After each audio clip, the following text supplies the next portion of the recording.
नमस्कार दोस्तों, DND India पर आपका स्वागत है। दोस्तों, पिछले ही साल पीएम मोदी ने एक कार्यक्रम में इस बात का ऐलान किया था कि आने वाले समय में भारत के पास ऐसे ऐसे भविष्य के योद्धा आने वाले हैं जो दुश्मन देशों ने कभी इस्तेमाल करना तो छोड़िए, कभी देखे भी नहीं होंगे। और पीएम मोदी का ये ऐलान अब सच भी साबित हो रहा है। भारत ऐसे ऐसे हथियार डेवलप कर रहा है जो अभी तक दुनिया के किसी भी देश ने देखे भी नहीं थे। इन्हें भविष्य के हथियार कहा जा रहा है। दोस्तों, यही कारण है कि दुनिया का हर देश भारत के साथ काम करना चाहता है।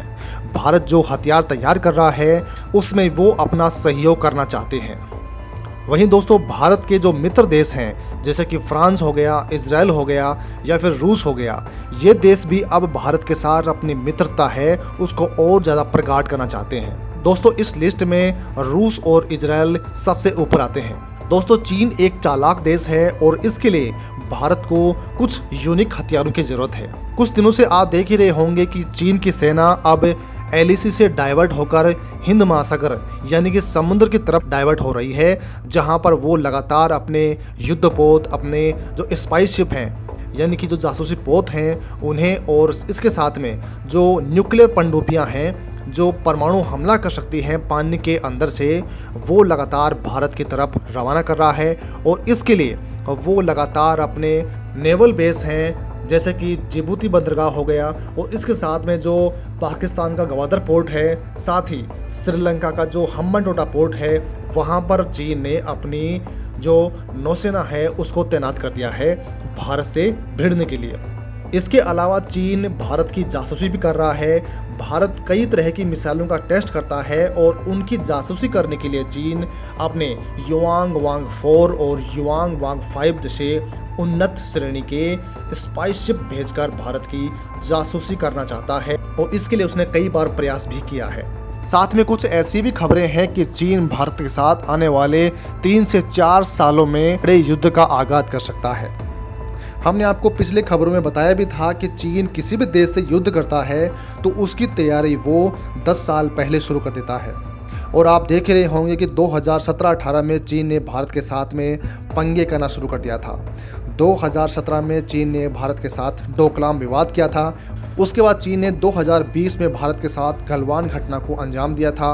और अब जब LAC पर चीन की दाल नहीं गल रही है तो अब चीन भारत से भिड़ने के लिए समंदर पर अपनी नौसेना को धीरे धीरे उतार रहा है। अब इसी को देखते हुए भारत भी अपने हथियार बेड़े को लगातार बढ़ा रहा है। दोस्तों, यहाँ पर हम आपको ये भी बता दें कि चीन भारत की कई मिसाइलों से बहुत ज़्यादा डरता है, और इसमें जो टॉप मिसाइल है वो है ब्रह्मोस मिसाइल। भारत ब्रह्मोस मिसाइल के कई वेरिएंट्स पर काम कर रहा है और इसके कई वेरिएंट्स बना भी चुका है, और इसका जो सबसे डेडली वर्जन है वो है पनडुब्बी से फायर होने वाली ब्रह्मोस मिसाइल। लेकिन भारत के साथ पंगा ये है कि भारत के पास में ऐसी पनडुब्बी नहीं है जो ब्रह्मोस मिसाइल को पानी के अंदर से फायर कर सके। हालांकि भारत के पास में ब्रह्मोस मिसाइल मौजूद है जो इसके लिए इस्तेमाल हो सके, लेकिन भारत के पास ऐसे लॉन्चर जो पनडुब्बी में फिट होते हैं, जो वर्टिकल यानी आसमान की तरफ मुंह करके जो फायर होते हैं, वो सिस्टम नहीं है।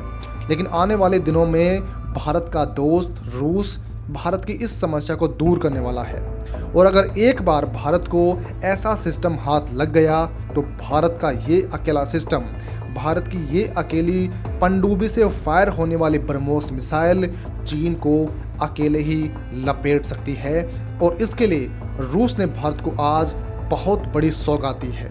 दोस्तों, रूस ने भारत को अमूर 950 पनडुब्बी देने की पेशकश की है। इसका भारत को दमदार ऑफर दिया है। दोस्तों, ये पनडुब्बी कोई आम पनडुब्बी नहीं है बल्कि बहुत ज़्यादा खास है।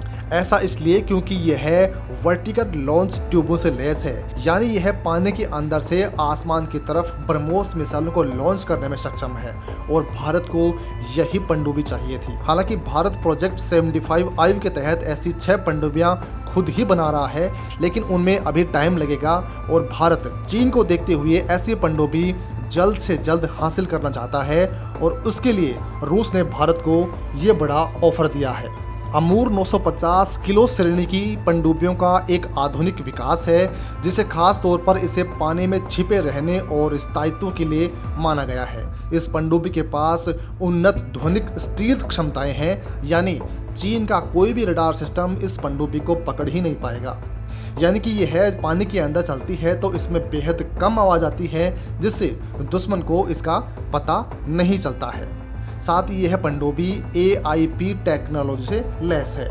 अब आप दोस्तों ये सोच रहे होंगे कि ये AIP तकनीक या फिर एयर इंडिपेंडेंट प्रोपल्सन सिस्टम क्या होता है। तो दोस्तों ये एक ऐसी तकनीक होती है, ऐसी टेक्नोलॉजी होती है जो किसी भी पनडुब्बी को समुद्र का शांत मगर खूंखार शिकार बना देती है। ये तकनीक पारस्परिक पनडुब्बियों को लंबे समय तक पानी की सतह के नीचे रहने में मदद करती है। साधारण शब्दों में आपको बताएं तो सामान्य पनडुब्बियां पानी के अंदर अधिक समय तक नहीं रह सकती हैं और उन्हें बार बार बैटरी को रिचार्ज करने के लिए बाहर आना पड़ता है।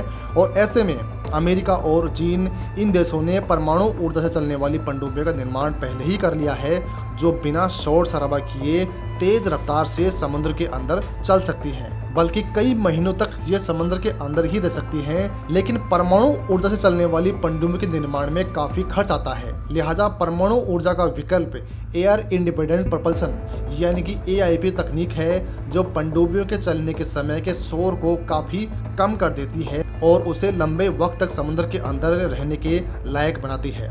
भारत के पास फिलहाल ऐसी कोई पनडुब्बी नहीं है जो इस तकनीक से लैस हो, लेकिन प्रोजेक्ट 75 के तहत भारत ऐसी 6 पनडुब्बियां तैयार कर रहा है। साथ ही भारत अपने जो मित्र देश हैं यानी कि रूस, उससे ऐसी पनडुब्बियां हासिल करने के लिए बातचीत भी करने वाला है। हालांकि दोस्तों इस संबंध में आपका क्या कुछ कहना है, कमेंट में लिखकर हमें जरूर बताइएगा।